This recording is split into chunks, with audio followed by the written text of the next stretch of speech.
Bagaimana hukum pajak dalam Islam? Saya pernah baca hadis bahwa pemungut pajak itu letaknya di neraka. Konteks ucapan Nabi itu pajak Yunani Romawi dulu yang dipungut pendapatan orang susah bertanam gandum, dibawa ke istana, dibelikan emas untuk minuman tuan-tuan raja, untuk kehidupan dia maaf dengan selir-selirnya. Maka hadis Nabi itu menyindir, adapun pajak untuk pembangunan sarana prasarana, untuk jembatan, maka itu dibenarkan. Begitu fatwa para ulama. Saya seorang PNS menyisihkan zakat 2,5% tiap bulan. Hasil zakat saya serahkan pada adik kandung yang miskin. Apakah hal ini dibenarkan? Tak boleh berzakat pada orang yang wajib kita nafkahi. Wajib dinafkahi istri, anak, emak, ayah, mertua. Adapun saudara kandung tak wajib dinafkahi. Maka bisa dia berikan, tapi janganlah semua ke saudara kandung, sampai fakir miskin yang lain tak dapat. Pakai prosentasi. Ustadz, kita sholat fardu, kala memburu Al-Fatihah tak selesai, apakah sholat kita batal? Masuk, imam sudah baca ayat Bismillahirrahmanirrahim, Inna a'tainakal kautsar fasalli li rabbika wanhar. Masuk kita Bismillahirrahmanirrahim, Alhamdulillahirabbil alamin. Baru sampai Ar-Rahman dia sudah ruku, Allahu Akbar. Kita ikut saja ruku. Bahkan andai waktu kita masuk dia ruku, kita tetap takbir dua, takbir ihram sekali, Allahu Akbar, takbir intikal sekali, langsung ruku, dapat satu rakaat. Bacaan Fatihahnya al-imamu junnah, imam penanggung jawab, fa qiraatul imam qiraatul makmum, bacaan imam mengcover bacaan makmum.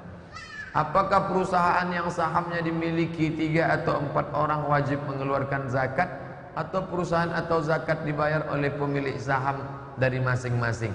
Zakat masing-masing. Saham saya sampai nisab maka saya bayar. Bapak sampai nisab bapak bayar. Yang satu ni sikit tak sampai nisab maka dia tak perlu bayar. Begitu juga bagi yang bermusyarakah, berkongsi. Bapak tanahnya, saya kebunnya, lalu kita menghasilkan. Maka cara penghitungan hasilnya berapa? Hasil 2 orang, bukan hasil 1 orang. Karena berkongsi, bermusyarakah 2 orang. Apa pendidikan perihal yang harus kami lakukan menjadikan anak-anak bisa jadi anak yang soleh, hafiz sejak dalam kandungan? Alhamdulillah istri anak 3 bulan Pak Ustadz.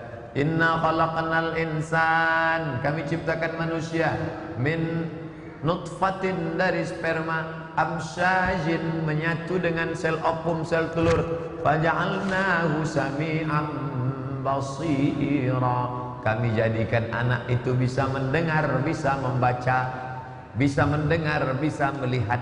Baca tak bisa, maka dengarkanlah yang baik-baik, mendengar MP3 Quran, membaca Quran, bersalawat, cakap elok-elok, jaga hatinya, jangan sampai dia susah hati, jangan sampai dia gundah gulana, berpengaruh terhadap psikologis anaknya di dalam. Memiliki seorang abang kandung yang sudah berkeluarga dan dikaruniai 1 anak lelaki, namun kondisi saat ini belum bekerja, masih gantung pada orang tua. Beliau sebenarnya sudah sering ikut tes, namun belum ada rezeki. Minta pencerahan dari Ustaz, apa yang dapat dilakukan agar dapat pekerjaan? Rezeki itu lebih tahu alamat kita daripada kita mengetahui alamat rezeki itu. Tapi jangan gara-gara ini tidur sampai rezeki dipatuk ayam lalu tak bekerja.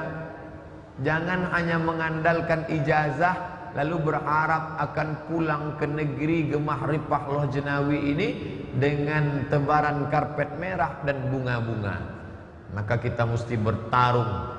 Lihat video Kick Andy. Saya tak setuju dengan orangnya, tapi cerdas pemikirannya. Bagaimana seorang penjual es krim dalam 1 bulan bisa menghasilkan 9.000 tong dengan pendapatan 500 juta per bulan.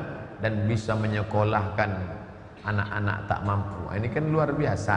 Jadi kita disuruh berkarya. Wa qul i'malu, berbuatlah, fasayarallahu amalakum wa rasuluhu wal mu'minun. Yang berpangku tangan. Saya ini kan sarjana teknik sipil, harus ini. Kalau tidak saya bekerja, berusaha. Mana punya tanah? Orang Riau punya tanah ditanami macam-macam. Coba tengok orang Padang Panjang dengan beras tagih. Tidak ada tanah kosong tuh depan yang kosong. Ditanam bawang, ditanam sayur, ditanam kentang. Mesir yang katanya tandus, kalau kita naik kereta api kiri kanan mereka tanam bawang, mereka buat irigasi, luar biasa. Harus digarap. Apakah boleh membaca istighfar ketika kita dalam keadaan hadas besar? Istighfar itu zikir. Hadas besar orang boleh berzikir. Subhanallah, alhamdulillah, astaghfirullah, Allahu akbar, la ilaha illallah. Maka ibu-ibu, bapak-bapak yang dalam keadaan hadas besar bukan berarti tak berzikir. Bagaimana cara menghilangkan penyakit riya? Ra'a menengok, riya memperlihatkan amal. Maka samakan antara di kamar sendirian dengan di masjid. Tadi tahiyatul masjid apa ayatnya? Qul huwallah, di kamar juga qul huwallah. Jangan di kamar qul huwallah, di depan orang banyak Ar-Rahman. Nah, ini mesti sama kita. Ujub, jin, ba, ujub, merasa kagum dengan diri sendiri. Ijabul mar'i binafsihi unwanu dha'fi aqlihi. Orang yang kagum dengan diri sendiri tanda akalnya lemah.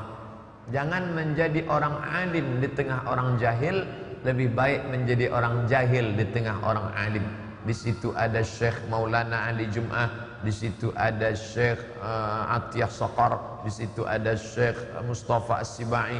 Di situ bandingkan diri kita dengan para ulama, akan hilang ujub takbur, merasa diri hebat, akan hilang. Baru menulis 1-2 buku sudah merasa penulis profesional. Bandingkan dengan kitab Ibnu Jarir At-Tabari, 24 jilid tafsirnya. Bandingkan dengan tafsir Al-Kabir, sampai dikatakan Al-Wahidi fihi kulli syai' illa tafsir.